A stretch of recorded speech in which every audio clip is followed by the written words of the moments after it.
আজকে আপনারা জানেন যে শারদীয় দুর্গাপূজার আজকে নবমী অনুষ্ঠান। সারা দেশে দুর্গাপূজার যে অনুষ্ঠান আছে সেটা এবং আনন্দের সঙ্গে পালিত হচ্ছে। আমরা এই সরকারের দায়িত্ব নেওয়ার পর প্রথম থেকেই বলেছি আমাদের এখানে যারা ধর্মীয় সংখ্যাগুরু আছেন বা ধর্মীয় সংখ্যালঘু আছেন, আমরা এদের মধ্যে কোনো রকম ভেদাভেদ বৈষম্য স্বীকার করি না।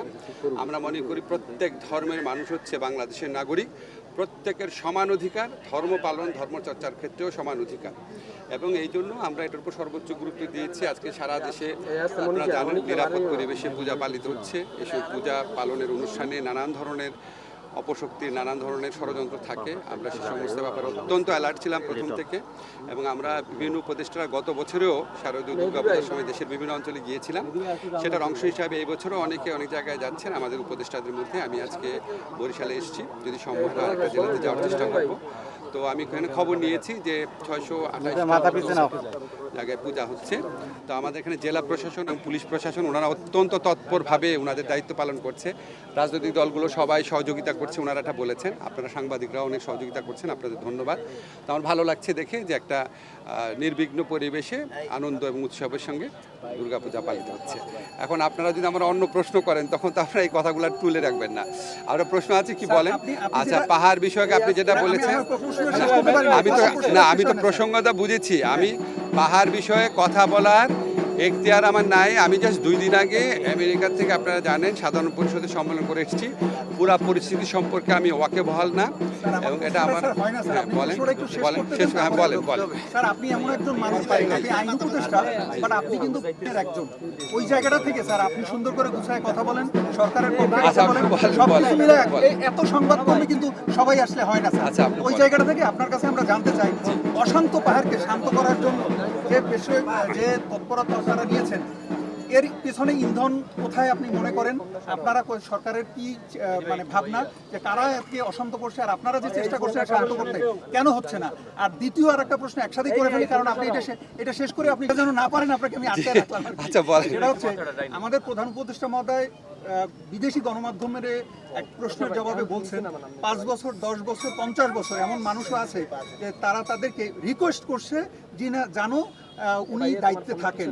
তো এটা দিয়ে কি মিন করেছেন, আপনার কি ভাবনা, এবং এ নিয়ে আপনার মন্তব্য কি? 2টা প্রশ্ন শেষ। আচ্ছা, প্রথমে আমি আপনাকে বলি যে আমাদের প্রধান উপদেষ্টা যে ইন্টারভিউটা দিয়েছেন ওইখানে ওনাকে প্রশ্ন করা হয়েছিল যে এত মানে নির্বাচনে দেরি করা হচ্ছে না। কিছু মানুষের তো নির্বাচন নিয়ে সবসময় যে কোনো ব্যাপারেই পলিটিক্যাল মতানৈক্য থাকে। কেউ কেউ মনে করেছে আরও আগে নির্বাচন দিয়ে চলে গেলে ভালো হতো, কেউ কেউ আবার বলেছে সরকারের, আপনারা জানেন কোনো সময় বলেছে, এটা মিথ্যা কথা না, যে সরকার আরও অনেক দিন থাকুক, সংস্কার করুক। কিন্তু আমার কথা হচ্ছে সরকারের ইচ্ছা কি, সেটা তো আমাদের প্রধান উপদেষ্টা অত্যন্ত স্পষ্ট করে বলেই দিয়েছেন। ফেব্রুয়ারি প্রথমার্ধে নির্বাচন, যতবার কথা বলছেন উনি ফেব্রুয়ারি প্রথমার্ধে নির্বাচন। তো ফেব্রুয়ারি প্রথমার্ধে নির্বাচনের পরে 1 সেকেন্ড 1 মিনিট 1 ঘন্টাও থাকার ইচ্ছা আমাদের নাই। যত তাড়াতাড়ি সম্ভব আমরা স্মুথ ট্রানজিশন অফ পাওয়ারে প্রথম থেকেই বিশ্বাস করতাম। আমাদের শুধু 2টা চিন্তা ছিল যে আমরা নির্বাচনের আগে বিচারের যে দৃশ্যমান অগ্রগতি বা সংস্কারের দৃশ্যমান অগ্রগতি সেটুকু যেন একটু হয়ে যায়, কারণ অনেক মানুষ জীবন দিয়েছে, অনেক স্যাক্রিফাইস এখানে আছে।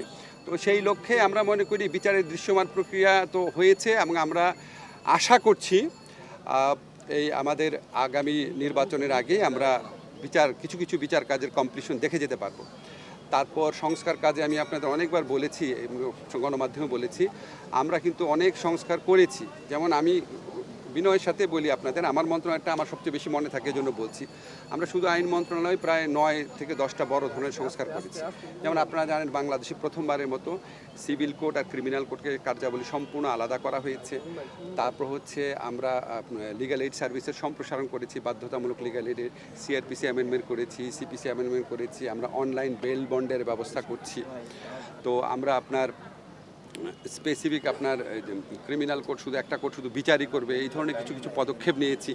বিচারিক পদ সৃজন আর সরকার করবে না, এটা সুপ্রিম কোর্ট করবে, প্রধান বিচারপতি করবে, সেটা আমরা করেছি। বিচার বিভাগে আপনারা জানেন যারা কর্মচারী নিয়োগ নিয়ে দুর্নীতি হতো, কর্মচারী নিয়োগ আর জেলা পর্যায়ে হবে না, এটা বিচার প্রশাসন আছে ওনারাই করবেন। আমাদের এই জুডিশিয়াল সার্ভিস কমিশন আছেন। আমি আপনি এক্সাম্পলগুলো দিলাম বোঝানোর জন্য, যে অনেকে মনে করে আমরা কি ঐক্যমত কমিশন সংস্কার নিয়ে আলাপ করছি এই জন্য কি সংস্কার কাজ কি এখন পর্যন্ত থেমে আছে কিনা? সংস্কার আমরা করছি। ঐকমত্য কমিশন যে বিষয়গুলো নিয়ে আলোচনা করছে এর সাথে সংবিধানে পরিবর্তন জড়িত। সংবিধানে পরিবর্তন প্রশ্ন জড়িত আছে দেখে সেখানে রাজনৈতিক দলগুলো সমঝোতা ছাড়া করা যাবে না।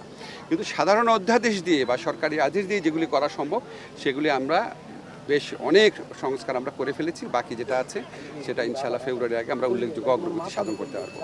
আর আপনি পাহাড়ের ব্যাপারে যারা বলেছেন ভাই, অত্যন্ত বিনয়ের সাথে বলি, এটা খুব স্পর্শকাতর বিষয়।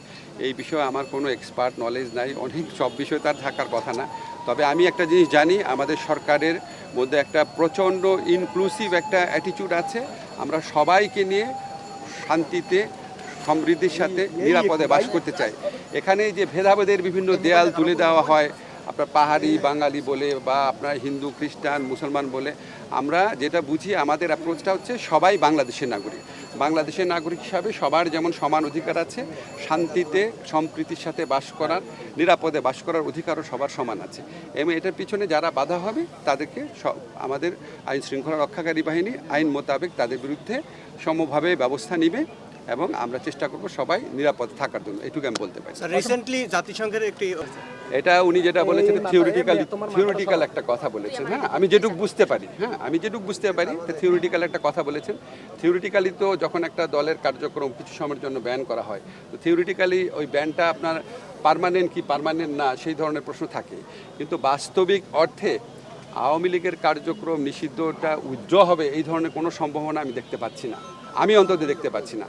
বরং আমি যেটুক জানি যে আমাদের আন্তর্জাতিক অপরাধ আদালতে যে প্রসিকিউশন টিম আছে সেই টিমের পক্ষ থেকে সংগঠন হিসাবে আওয়ামী লীগের বিচার চাওয়ার একটা পদক্ষেপ বরং নেওয়া হচ্ছে।